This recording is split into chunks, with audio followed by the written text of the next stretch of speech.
My sister stole all the money from our wedding fund, wore my dream dress, and said, "Guess I'm the bride now." My fiancé just stared in horror as I said, "You can marry her then. This was your test." He reached for me, but I threw the ring at his feet and walked into the rain. It was the day before my wedding, and I was standing in my mom's kitchen, the same one where I learned to crack eggs without getting shells in the batter. The air smelled like Aquanet, burnt toast, and some kind of overripe fruit that had been sitting too long in the fruit bowl. My niece, Darcy, was spinning in circles wearing a pink tutu and singing something tuneless. My mom was yelling at the dog to stay out of the trash. And me? I was holding a cup of bitter coffee and staring at the wall like I was waiting for a message to appear. I should have been excited. Or at least nervous. But instead, I just felt off. Like there was something rotten hiding under the floorboards, and I was the only one who could smell it. And no, I didn't expect that something rotten to be my sister. Let me back up. I'm Mallory Kane, 34. Public schools teacher. Practical as hell. I wear my hair in a bun because I'm too lazy to straighten it, and I always carry an emergency granola bar in my purse. I grew up in Colony, just outside Albany. Lived there most of my life. Safe. Predictable. Not exactly exciting, but solid. That's kind of how you could describe my ex-fiancé, Brycian. Yes, Brycian. Like someone wanted to name their kid Bryce but panicked halfway through. Don't ask me. I thought it was weird at first, too. But I liked him. I really did. He was quiet, a little boring maybe, but dependable. He showed up when he said he would. Fixed my leaky faucet without being asked. Didn't cheat. At least, not in the traditional sense. We'll get there. We met 4 years ago at a coworker's engagement party. I was standing near the food table debating whether it was rude to eat more than my share of shrimp cocktail, and he walked over with the same look in his eyes. "Shrimp truce?" he asked. We both laughed. And that was that. Over the years, we slid into a relationship the way you slide into a warm bath. Comfortable. Not fireworks, but it felt safe. And after the last guy I dated, the one who left me crying next to the lean cuisines in the freezer aisle, safely felt like winning the lottery. So when he proposed last Christmas, in front of my entire family, I said yes. Of course I said yes. He got down on one knee, pulled out a ring with shaking hands, and asked if I wanted to grow old with him. And my sister, Briley? She screamed louder than anyone. God, Briley. 3 years younger. All lip gloss and Instagram filters. She had this talent for making everything about her. She could walk into a funeral and have the grieving mother comforting her by the end of it. Beautiful, yes, but exhausting. She was the golden child once. Cheer captain, daddy's favorite, the one who had so much potential. But life didn't go the way she planned. She never stuck to a job. Dated one loser after another. Moved around like she was running from a debt collector. And somehow, every time, I was the one cleaning up the mess. I paid her rent once. Twice. Okay, 5 times. Gave her my couch. Gave her money. Gave her advice. And she took it all like it was owed. So when I got engaged, I didn't expect her to throw a parade. But she acted thrilled. Gushed about dresses and centerpieces. Volunteered to help with everything. I wanted to believe she meant it. Big mistake. See, when Brycian and I got serious about planning the wedding, I opened a joint account for expenses. We both added to it. Slowly. I added more, sure. I had savings. I'd been budgeting for this since I was 29. He pitched in when he could. And we agreed. That money was only for wedding stuff. You know where this is going. It was a Wednesday morning when I got the alert. Overdraft. I stared at the message. Thought maybe it was a bank error. Maybe someone hacked us. I opened the app. Negative $32. I blinked. Refreshed. Still negative. Panic set in. Cold, slow panic that started in my chest and crawled up my throat. I called the bank. "There must be a mistake," I said, already sweating. "No mistake," the woman on the phone said. "Funds were transferred 2 days ago." "To where?" I asked. She paused. "To Briley Kane." I sat down so hard I nearly missed the chair. I called Brycian immediately. "She what?" he said, but his voice lacked the kind of outrage I needed to hear. "She emptied our wedding fund," I said. 12 grand. Gone. He paused. Maybe she needed it for something urgent? That pause told me everything. "You gave her access?" I asked. He hesitated. "She said she needed the account number to help you pay for your bachelorette weekend." I hung up. Drove straight to my mom's. And there was Briley in her usual chaos. Pajamas, full face of makeup, barefoot, eating a Pop-Tart like she didn't just commit financial war crimes. "Hey, Mo," she said. "You want a bite?" I held up my phone. "What the hell is this?" She blinked. Oh, that. Oh, that. Like I'd asked her about leaving the porch light on. "You stole from me." She rolled her eyes. Borrowed. $12,000? I was shaking. I'll pay it back, she said. God, calm down. I needed it. For what? Car repairs. Rent. Stuff. You always get everything anyway. This is nothing for you. That broke something in me. I left without another word. That night, Brycian and I sat in silence on the couch. He looked miserable. I didn't know she'd do that, he mumbled. You let her. You gave her the account number. She tricked me. And you didn't think to tell me? He said nothing. I canceled everything. The DJ. The caterer. The custom cake topper I ordered off Etsy. All of it. But I didn't cancel the wedding. Not yet. Saturday morning, I showed up at my mom's again. Just to grab my dress. I figured I'd try it on one last time. Remind myself of what this was supposed to be. I walked into the guest room. Garment bag? Empty. I ran downstairs. Where's my dress? Mom looked up from her crossword. Didn't Briley take it earlier? I bolted to the backyard. And there she was. Smoking a cigarette. Wearing my goddamn wedding dress. It clung to her curves like it had been made for her. The lace sleeves, the beading. Everything I had dreamed about for months. And there she was. In my dress. In the grass. In broad daylight. Do you like it? She said, twirling. It actually fits better than I thought. My mouth went dry. I couldn't speak. Guess I'm the bride now, she said with a grin. The world tilted. You're insane, I whispered. Oh, come on, Mal. You never cared about the dress. Or the party. You've always acted like weddings are silly. Maybe this is the universe telling you something. I couldn't breathe. I turned and walked back into the house. And there, gathered in the living room like this was any normal Saturday, were Mom, Brycian, and a few aunts. I stood in the center of the room. She stole the money, I said. She stole the dress. And you, I looked at Brycian. You let her. He stood, confused, reaching for me. I didn't know she'd go this far. I stared at him. This was your test, I said quietly. What? If you wanted me, you'd have stopped this. You'd have picked me. Instead, you stood there. Mal, please. I took off the ring and threw it. It hit the tile and bounced twice before landing near the fireplace. I turned, walked out the door, and into the rain. No suitcase. No plan. Just me. And the sound of thunder somewhere in the distance, rolling in like an answer. I didn't even grab an umbrella.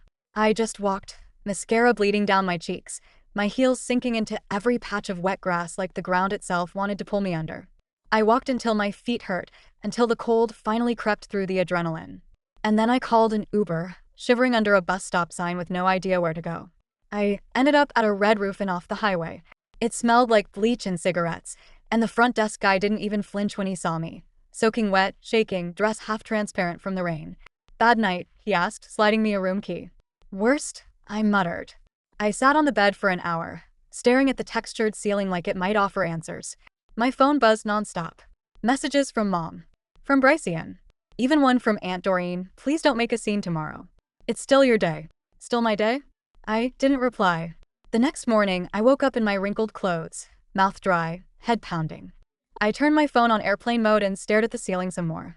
It was surreal. Yesterday I was about to get married. Today I was hiding in a cheap motel and wondering if I'd ever go back home again. By noon, I was on a bus to Boston. No plan.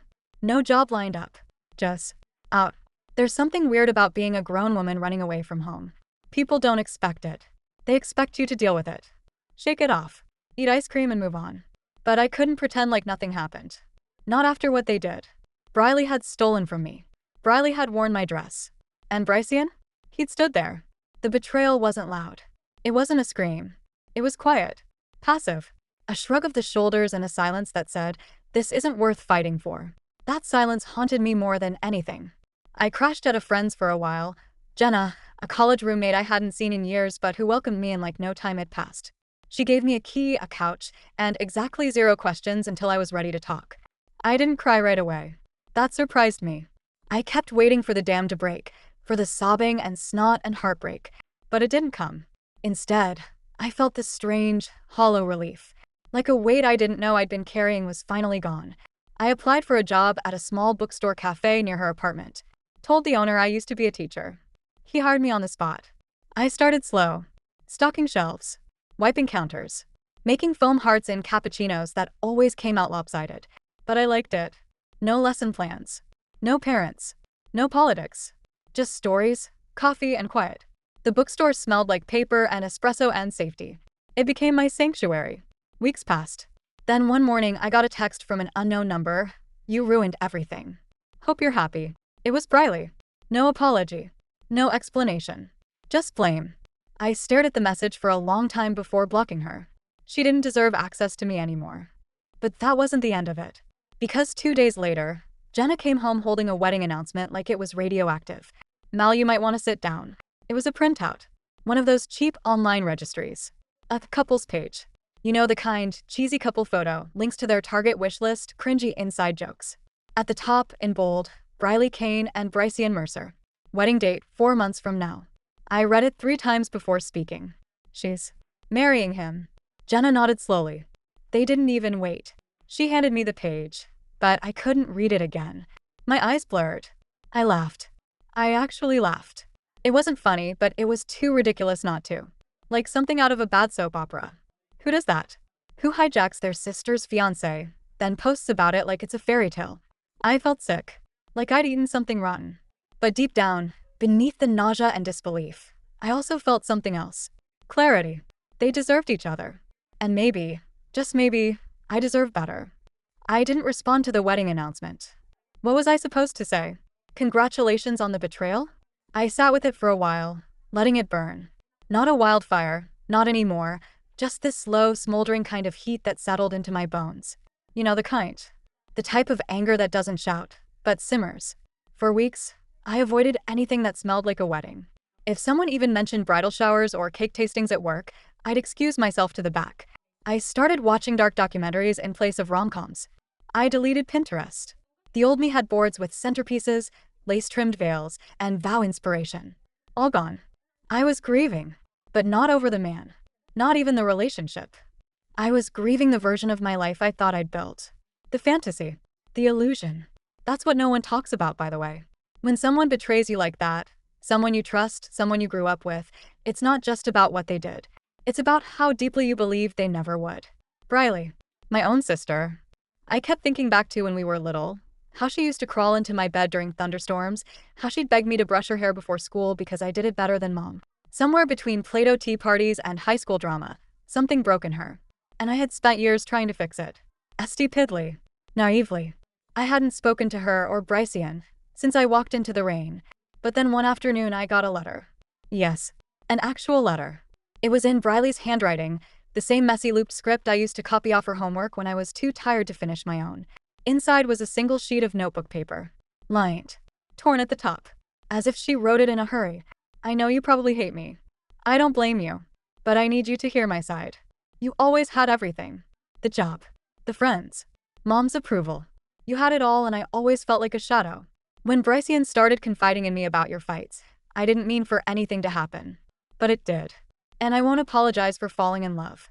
Maybe it's fate. I'm sorry for how it went down, but this is my chance to be happy. I hope someday you understand." Briley, I read it 3 times. Each word is like a cold slap across the face. She framed it like I had taken something from her first. Like I had stolen the life she thought she deserved. As if loving someone else's fiancé was somehow her redemption arc. But what KLL'd me more than her nerve was the mention of our fights. Brycean had told her about them. That time I got upset he didn't call after being gone all weekend. The time I cried because I thought I was getting cold feet and didn't know how to say it. All the intimate pieces of me, fed to my sister like confessions at a bar. I felt violated all over again. At work that day, I broke a wine glass. I was just restocking the shelf, listening to some soft indie playlist the manager liked to keep on loop, and suddenly my hand twitches. The glass fell and shattered. It was loud. I froze. Jenna, who had come in to meet me for lunch, rushed over. "Mal, hey, you okay?" I nodded, but tears started falling before I could even answer. "I think I hate her," I whispered. And that was the first time I said it out loud. Not I miss her. Not I don't understand. Just I hate her. It felt both wrong and so right. I let myself cry that night. In Jenna's apartment, wrapped in a blanket, her cat curled up near my feet. I cried not for the man or the dress or the ring. I cried for the sister I thought I had, the one who didn't exist anymore.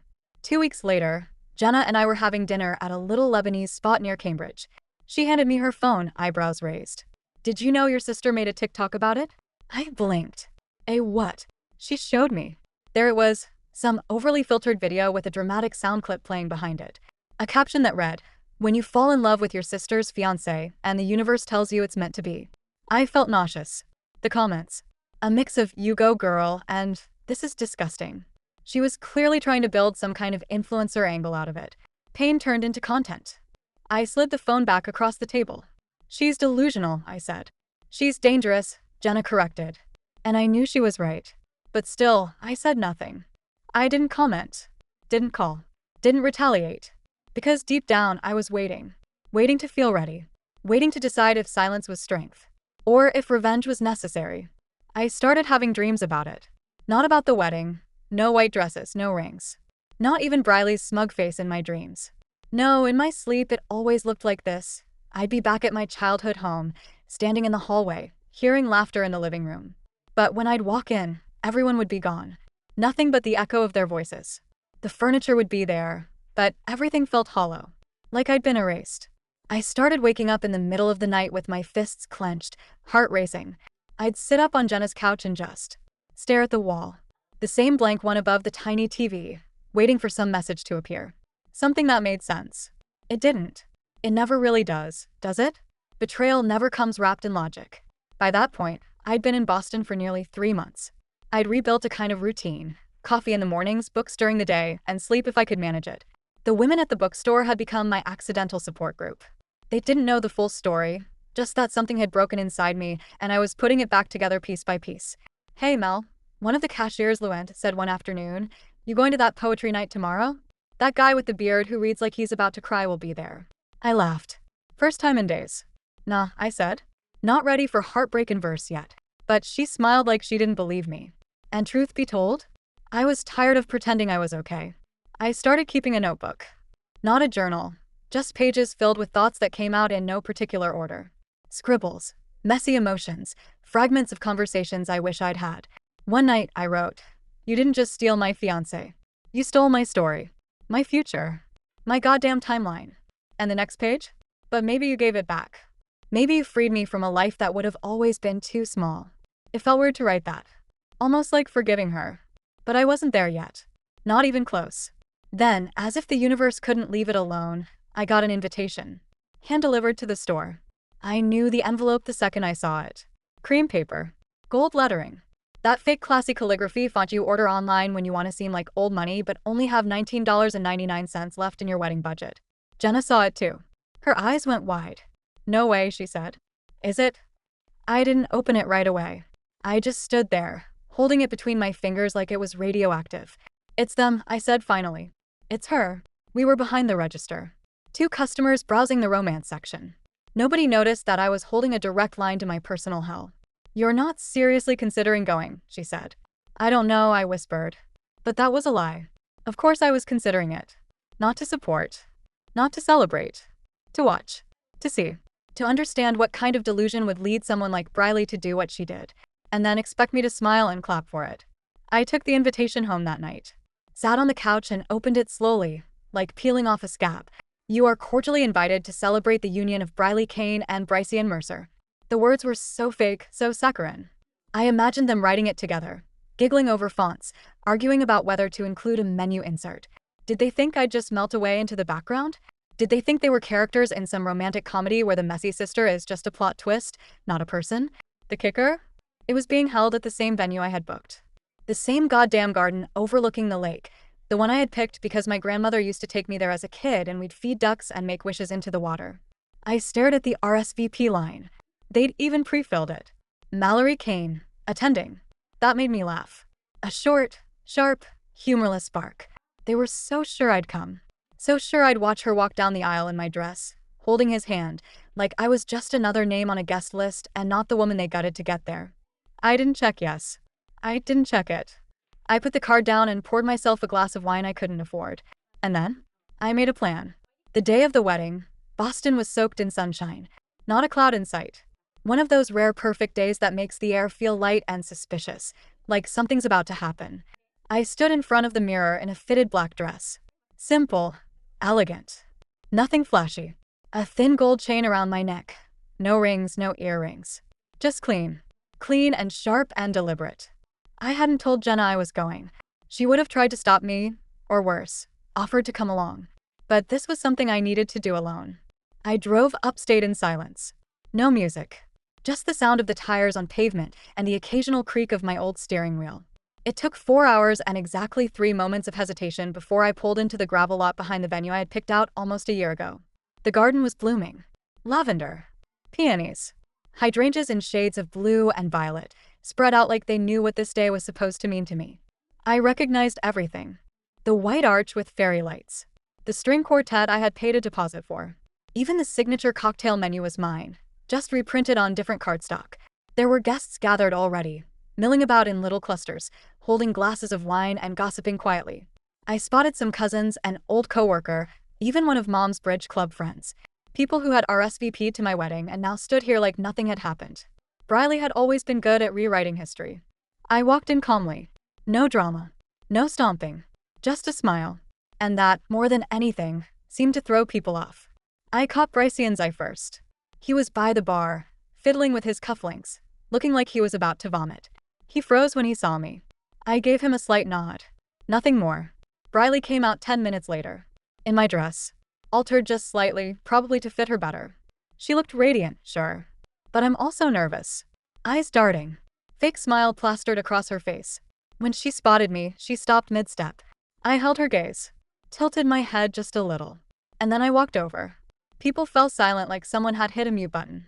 I stopped 3 feet from her, still smiling. You clean up nice, I said casually. She blinked. What are you doing here? I was invited, I replied, pulling the card from my purse like a receipt. You shouldn't be here, she said, her voice shaking. Oh, but I'm just a guest, I said sweetly.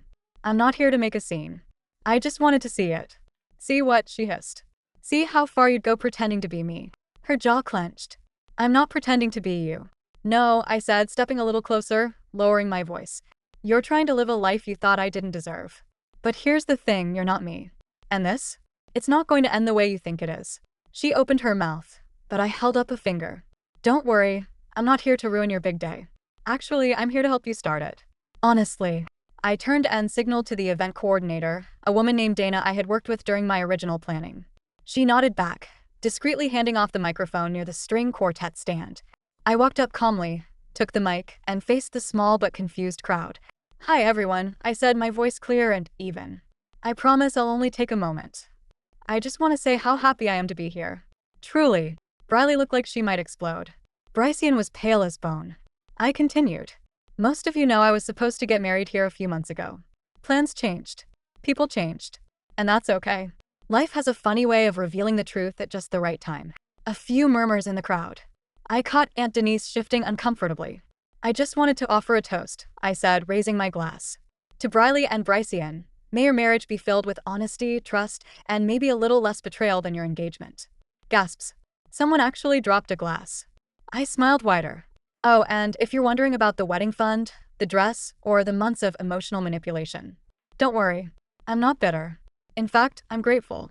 Because this whole mess taught me something important. I paused. Let them hang there. I deserve better. And with that, I handed the mic back, walked to the bar, and took a slow sip of champagne. The rest of the wedding stumbled forward like a drunk trying to pretend he's sober. Briley didn't smile once during the ceremony. Brycian kept glancing over his shoulder like I was a ghost that might disappear any minute. I left right after the vows, before the cake. Didn't say goodbye. Didn't need to. It's been almost a year since that day. I'm still in Boston. Still working at the bookstore. I've started dating again, slowly, cautiously. I laugh more now. I breathe easier. My world is smaller, but it feels safer. I haven't spoken to Briley since the wedding. Last I heard, she and Brycian were already in counseling. I didn't need to destroy them. They were always going to do that themselves. I just made sure they had a front row seat. And me? I walked away. Not broken, but rebuilt.